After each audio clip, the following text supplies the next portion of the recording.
Our next panelist will be Rabbi Yechezkel Moskowitz, who is the founder and CEO of MBLA International. He is president of Trivo Zion, an Orthodox Jewish organization which promotes Americanism and Zionism. Over the summer, together with his executive director, Nachman Motovsky, who I think is here, Rabbi Moskowitz started the Mos Show, a podcast providing political commentary for the Jewish community, and I was pleased to be on one of your first shows. I strongly recommend that you listen to it, and it is also featured on Twitter. Rabbi Moskowitz is a dynamic speaker who has been an important voice speaking out on threats to the U.S.-Israel relationship and anti-Semitism in his role as the special assistant to Chairman Moskowitz, who heads the Irving I. Moskowitz Foundation. Rabbi? First of all, Fred, thank you so much for having me on this panel. This is my second panel with the center. It's really an honor, and it's actually kind of interesting because I'm sitting here on a panel with Morton Klein, who has a long, rich history with my family, and it's like kind of coming full circle, being that my grandfather worked with Mort many years ago, and here I am sitting on the same panel with Mort. I wanted to address a little bit of a different angle than Mort was. Mort was speaking a lot about how there is a lot of anti-Semitism coming from the liberal progressive movement, specifically the Islamists within that movement. I would like to address the Jewish angle in that whole equation. So when we talk about the history of the Jewish people in the United States, it's pretty rich and fruitful one. The Jewish people have definitely been net positive contributors to American society, especially for the fact that the Judeo-Christian values upon many of the tenets of the Constitution are actually grounded in the Jewish faith. But we saw over the years in the evolution of the quote-unquote American Jew that the Jewish community in America has evolved into three types of Jews. The first, who for the most part are ignored, are Jews who embrace their values and their heritage, and they are proud of being American and proud of keeping the torch, so to speak, of their Jewish faith and heritage and propagating those values. The second are Jews who are indifferent to the values upon which their culture stands. Rather, their Jewishness boils really down to Jewish cultural symbols based on what they believe is an antiquated heritage long lost, soon to be forgotten. The third is what will be mostly discussed right now, are Jews who, in the pursuit of happiness and the American dream, so to speak, have embraced liberal progressivism as Judaism.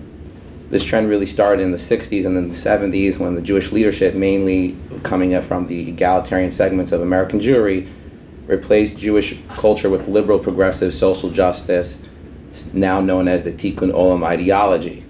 So there are several examples in the last couple years that exemplify this behavior.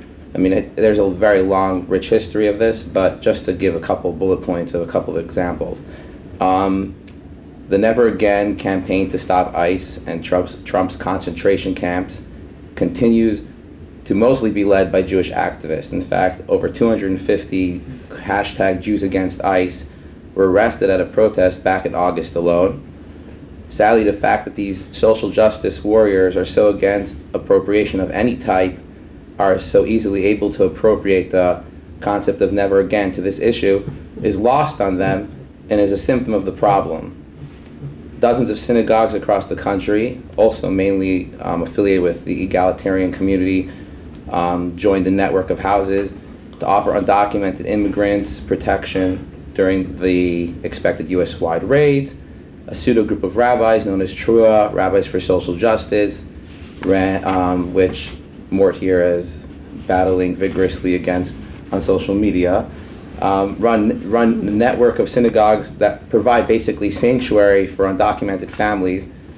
One of those was, sadly, none other than the Tree of Life Synagogue, which ran literally fundraisers for Hebrew Immigrant Aid Society, otherwise known as HIAS.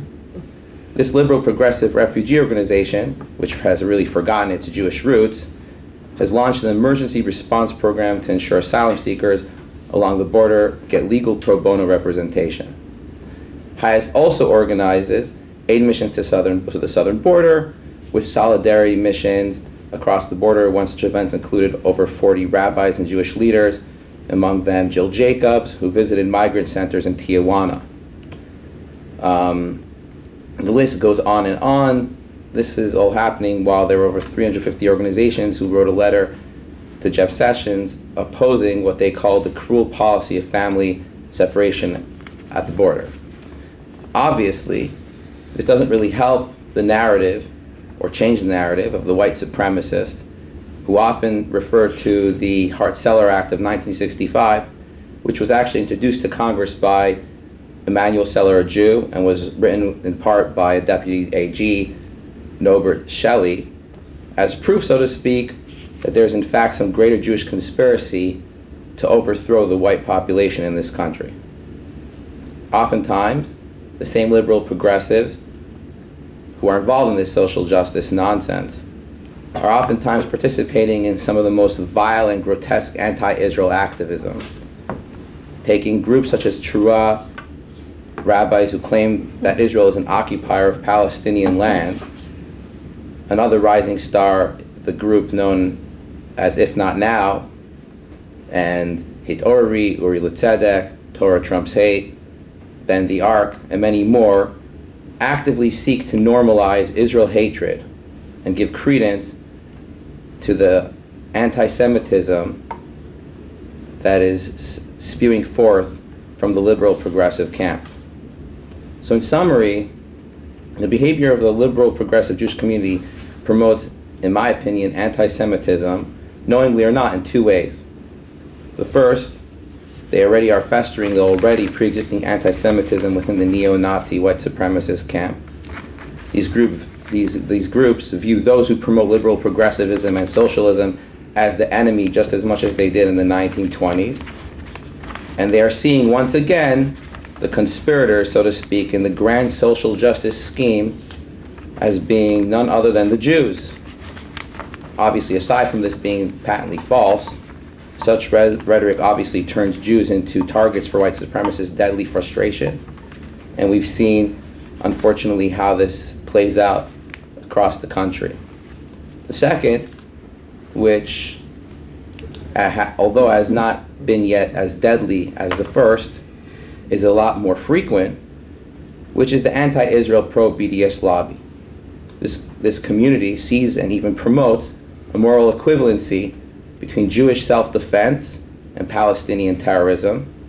They promote within their mosques across the United States, as Mort stated, obviously protected by free speech, mind you, some of the most classic anti-Semitic tropes, and even resurrecting the classic pre-World War I blood libels and much more. The thing is that instead of being repudiated by the Jewish community, these anti-Semitic groups in fact just see how Jews are embracing their anti-Israel rhetoric, or even defending their actions under the guise of Islamophobia, making it challenging for others, including various government agencies and NGOs, to tackle this problem. Inadvertently, this criticism, coupled with inaction, provides these groups with a silent approval, so to speak, to not only to continue to express their anti-Semitic sentiment, but express full-blown on Jewish hatred.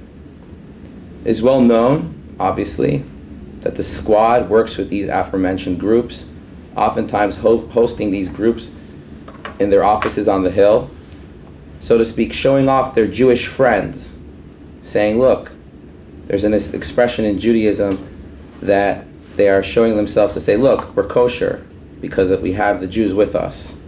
This is much akin to the, so to speak, Jews who during the Middle Ages would convert to Christianity and would become the most anti-Semitic people within the town or the community. And there's a historic precedent for that, and we're seeing very much the same kind of idea that's going on. To them, to the whole wide spectrum of the liberal progressive community, and most importantly within the Islamic faction of that, the, so to speak, Judeo values that were bestowed upon Western culture, the Jerusalem in modern thought, is the enemy. So in conclusion, This embrace of anti-Israel and anti-capitalist sentiment has in every sense of the word translated into anti-Jewish sentiment within the liberal progressive community. When you dehumanize the brave soldiers of the IDF or call Jewish landlords, as New York City Mayor de Blasio does, evil, rest be assured that Jews will be targeted. The ongoing reality in New York City, which Mort was just in New York protesting, does not exist in a vacuum.